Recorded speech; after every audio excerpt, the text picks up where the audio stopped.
প্রথমত আসি যে আপনাদের টপিকটা এখানে দেওয়া হয়েছে গুমখুম থেকে জুলাই গণহত্যা বিচারের চ্যালেঞ্জ। তো দ্যাট মিন্স জুলাই যে গণহত্যা হয়েছে যেটা আমাদের কাছে একেবারে জীবন্ত লাইভ মনে হচ্ছে, আমরা এখনো রক্তগুলোকে দেখছি, শহীদের সেই চেহারাগুলো এখনো আমাদের অনলাইন অফলাইন আমাদের চোখের সামনে ভাসছে। এমন একটি জায়গায় যে গণহত্যাটা চালানো হয়েছে, তার আগে আসলে প্লটটা কি ছিল, কিভাবে এই প্লটটা তৈরি হয়েছে। আমি যদি একটু পিছনের দিকে যাই, 2006 সালে 28 অক্টোবর আপনারা সকলে দেখেছেন যে মানুষকে সাপের মতো পিটিয়ে হত্যা করতে পারে এবং সেই লাশের উপর আবার দাঁড়িয়ে নৃত্য করতে পারে, সেটা বাংলাদেশে প্রথম নজির স্থাপন করেছে। তো আমরা হয়তো মনে করছি 2008 সালের একটা চমৎকার নির্বাচনের মধ্য দিয়ে, আমি আবার রিপিট করছি, চমৎকার নির্বাচনের মধ্য দিয়ে আওয়ামী লীগ বা মহাজোট ক্ষমতায় এসেছিল। কিন্তু সেই চমৎকার নির্বাচনে যে একটা ব্লুপ্রিন্ট ছিল, এটা আমরা অনেক সময় আলোচনায় আনি না, আমরা আনতে চাই না, চিন্তাটা করি না। এই ব্লুপ্রিন্টটা যদি আমরা আবিষ্কার করতে পারি, তাহলে গণহত্যার কারণ এবং প্লটগুলো আমরা ধরতে পারবো। তো সেটাকে থেকে আমি বলবো 28 অক্টোবরের পর এরপরে হচ্ছে ক্ষমতায় আসলো 2009 সালের ফেব্রুয়ারি মাসে। পৃথিবীর কোথায় এমন একটা ইতিহাস আছে আপনারা আমাকে বলুন যে চৌকুশ এবং সর্বোচ্চ যারা দেশপ্রেমের পরিচয় দিয়ে যে সেনাবাহিনী 57 জন, যাদের পিছনে আপনার আমার এই রাষ্ট্রের হিউজ পরিমাণ ইনভেস্ট রয়েছে, এই চৌকুশ সেনা অফিসারগুলো এভাবে নির্মমভাবে হত্যা করা হয়েছে। কিন্তু এরপরে কি বাংলাদেশে কোনো পরিবর্তন ঘটেছে? আমরা কি সত্যিকার অর্থে আমরা যারা সিভিল সোসাইটি বলছি, ওই অর্থে কি এই বিচার নিয়ে খুব বেশি আমরা ভূমিকা রাখতে পেরেছি? এই প্রশ্নগুলো আমাদেরকে করা উচিত, তাহলে আমরা প্লটগুলো খুঁজে পাবো। এরপর যেটা হলো যে জামাতে ইসলামের নেতৃবৃন্দ, জামাত মানে তো তখন এটা হচ্ছে একটা অচ্ছুত জিনিস ছিল, এখন জানি না কি অবস্থা আছে আল্লাহ ভালো জানে। একটা অচ্ছুত জিনিসকে মেরে কেটে ঝক করে ফেলবে, এটা কিছুই না, এটা কোনো ব্যাপারই না। 2010 সালের একটা হাস্যকর মামলাটা ছিল যে তারা ধর্মীয় অবমাননা, যে দলের লোকজন আল্লামা সাইদি হুজুরের ব্যক্তি সারা দেশে মানুষদেরকে ইসলাম শিখায়, তাকে বলা হচ্ছে তিনি ধর্মীয় অবমাননার কাজ করেছে, তাকে সেই মামলা দিয়ে গ্রেফতার করা। আমরা সবাই টাকা, সমস্যা তো নাই, এটা তো জামাত, অসুবিধা। এরপরে দেখুন 2011 সালে এসে তাদেরকে মানবতা বিরোধী অপরাধের একটা ট্রাইব্যুনাল গঠন করা হয়, যে ট্রাইব্যুনালের কথা আমরা আজকে বলছি। তো সেই ট্রাইব্যুনালের শুরুতেই স্কাইপি কেলেঙ্কারির মতো একটা মারাত্মক একটা ঘটনা ঘটলো। এরপরও বিচার খুব সদর্পে বিচার কার্য চালিয়ে গেছে। স্কাইপি কেলেঙ্কারির মতো এত জঘন্য কথাবার্তার পরে আপনি ইতিহাসে যাচ্ছেন, আমরা তো ধরেন মোটামুটি আমি বলছি, আমি আসলে আলোচনার এখানে প্লটটাকে একটু সংক্ষেপ করতে, আমি আপনাকে সংক্ষেপ করতে বলছি। আচ্ছা, আমি বলছি আমরা এই যে এই বিচারের চ্যালেঞ্জটা নিয়ে কথা বলছি। আপনি ধরেন ধারাবাহিকতা বলছেন, আমি জাস্ট এক মিনিট ধারাবাহিকতা বলে প্লিজ। Thank you. তো দেখুন এরপরে বিচার শুরু হলো, সেখানে আমরা শাহবাগ তৈরি করলাম। শাহবাগের মূল কথাটা হচ্ছে যে মানে আমাদের কোনো জাস্টিস প্রয়োজন না, আমাদের একটা ফাঁসি প্রয়োজন।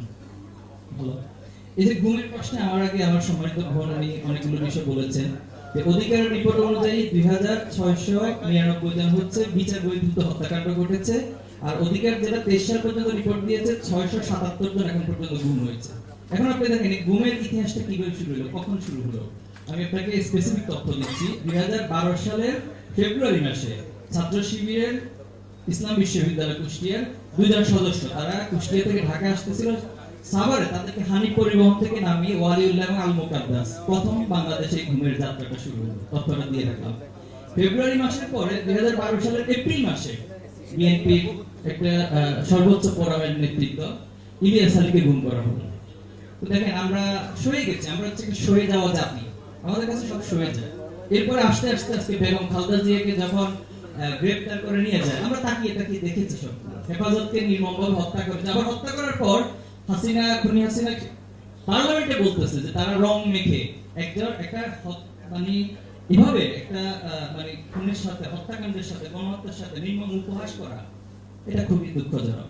এজন্য আমি কথাটা এই জন্য বললাম, এই যে প্লট গুলো আজকে গণহত্যার জন্য দায়ী ছিল, গণহত্যার আগে রাজাকার বলে গালি দিয়ে দেওয়া, যাকে তাকে যেভাবে ইচ্ছা বলে ফেলা, এটা এবং বলা হয়েছে যে যাকে যেখানে ভাবে আন্দোলনকারীদেরকে তোমরা দেখা মাত্র গুলি করো। এই গুলি করা তো জুলাইতে প্রথম যায় না, তার আগে তো অনেক দিয়েছে, প্লটগুলো তো সেখান থেকে তৈরি হয়েছে। এরপর যেটা করলো আবরার ফাহাদ, একটু প্রশ্নটা রাখতে চাই সবার কাছে, আবরার ফাহাদ এবং বিশ্বজিৎ তাদেরকে ছাত্র শিবির সন্দেহ করে, এখানে মিডিয়ার ভাইরা আছেন, ছাত্র শিবির সন্দেহ সন্দেহ সন্দেহ এই শব্দটাকে এত পরিমাণ ব্যবহার করা হয়েছে, এই শব্দটা দিয়ে যাকে তাকে পিটিয়ে মেরে ফেলাটাকে জায়েজ করে দিচ্ছেন আপনারা। এখন প্রশ্ন হলো, আবরার ফাহাদ আর বিশ্বজিৎ যদি সত্যিকার অর্থে ছাত্র শিবির না করতো, তাহলে কি আজকে তারা আবরার ফাহাদ এবং ছাত্র বিশ্বজিৎ হিসেবে আমাদের কাছে পরিচিতি পাইতো? এটা প্রশ্নটা রাখলাম আমি সবার কাছে, উত্তরটা দিবেন। তো এই আবরার ফাহাদ আর বিশ্বজিতের মতো এরকম শত শত কেস আছে যেটা আমরা জানি না, যেটা আমাদের মিডিয়াগুলো আমাদের সামনে তুলে আনে নাই। কারণ কি? তারা ছাত্র শিবির একটা অচ্ছুত জাতি, তাদেরকে এখানে নিয়ে আসা যাবে না। আমি মনে করি এই সমস্ত সবগুলো কারণে আজকে জুলাই গণহত্যার শিকার আমরা হয়েছি। এরপরে আমাদের এখন যেটা বিচার নিয়ে একটা প্রশ্ন, সেক্ষেত্রে আমি বলবো যথেষ্ট আমরা এখানে সার্টেন কিছু বলতে পারছি না বিচারটা কতটুকু হবে। এর কয়েকটা কারণ বলবো। নাম্বার 1 হচ্ছে আমাদের আইনি যে সিস্টেমটা, আমি কোনো আইনি ব্যাখ্যা যাচ্ছি না, আমার আইনের ছাত্র না, এখানে অনেক আইনি বিজ্ঞ রয়েছে, বাট আমি আমার অবজারভেশন থেকে মনে করি বাংলাদেশে টোটাল বিচার ব্যবস্থাটা একটা সিস্টেমেটিক, জাস্ট একটা প্রসেস ওরিয়েন্টেড, এটা জাস্টিস ওরিয়েন্টেড না। একটা প্রসেসের মধ্যে দিয়ে যাবে, একটা সিস্টেমের মধ্যে দিয়ে যাবে, এরপরে তার একটা রায় হবে। সেটা কি জাস্টিস হইলো কি হইলো না, ইটস নট রাইট। এরপরে লাস্টে রাষ্ট্রপতি তো আছেই, রাষ্ট্রপতির কাছে অ্যাপ্লিকেশন করলে 7 মাস যেটা হয় বাংলাদেশ, সেটা হয়ে যাওয়ার যথেষ্ট সম্ভাবনা আছে। আর এখানে আমরা ওভারঅলি যেটা দেখছি, আমার আগে আমার জাহিদ হাসান ভাই তিনি চমৎকার বলেছেন যে অনেকগুলো মামলা বাণিজ্য হচ্ছে। যে ব্যক্তিটা তার সাথে পার্সোনাল দ্বন্দ্ব আছে, সে কোনো গণহত্যার সাথে জড়িত ছিল না, তার নাম ঢুকিয়ে দেওয়া হচ্ছে। এরপরে মামলাতে জড়িত ছিল অনেকের সাথে বাণিজ্য করে তাদের নাম বাদ দেওয়া হচ্ছে। ইভেন জামিনের ঘটনাও ঘটতেছে, আপনারা আমি জানি না তথ্য সবার কাছে আছে, কিন্তু তথ্যগুলো কেন জানি আমাদের কাছে ওইভাবে প্রকাশিত হয় না। বরং দেখেন তার অল্টারনেট কি হচ্ছে, আওয়ামী লীগকে কেন তাদের মত প্রকাশের স্বাধীনতা দেওয়া হচ্ছে না, তাদেরকে কেন ছাত্ররা রাজনীতি করতে দিবে না বলতেছে, আপনি তাদেরকে ভিক্টিমাইজ করে উপস্থাপন করছেন। তারপরে ন্যায় বিচার কোথায় পাবেন, কিভাবে পাবেন? আমি এটা খুবই সন্দিহান আমার জায়গাতে। আমি আগে বলছি আমি আইনি ব্যাখ্যা যাচ্ছি না, আমি ছাত্র সমাজের প্রতিনিধি হিসেবে আমার অবজারভেশন গুলো বললাম। তবে আস্থা রাখতে চাই, আশা দেখতে চাই, কারণ হচ্ছে এখানে আমাদের অ্যাটর্নি জেনারেল মহোদয় আছেন, তিনি যে চেয়ারে বসে আছেন একটু ফিল করতে হবে এই চেয়ারটা রক্তের উপর বসে আছে, এই চেয়ারগুলো ভাসমান লাশের স্তূপের উপর বসে আছে। এজন্য আমরা আশা করি এই ফিলিংসটা যদি ওনারা নিতে পারেন, তাহলে ন্যায় বিচারটা পসিবল হবে। অনেক ধন্যবাদ জনাব জাহিদুল ইসলাম। নিশ্চয়ই আমরা পরের সুযোগ আপনার কাছে আবার আসবো। আপনি বেশ কয়েকটা পয়েন্ট এনেছেন।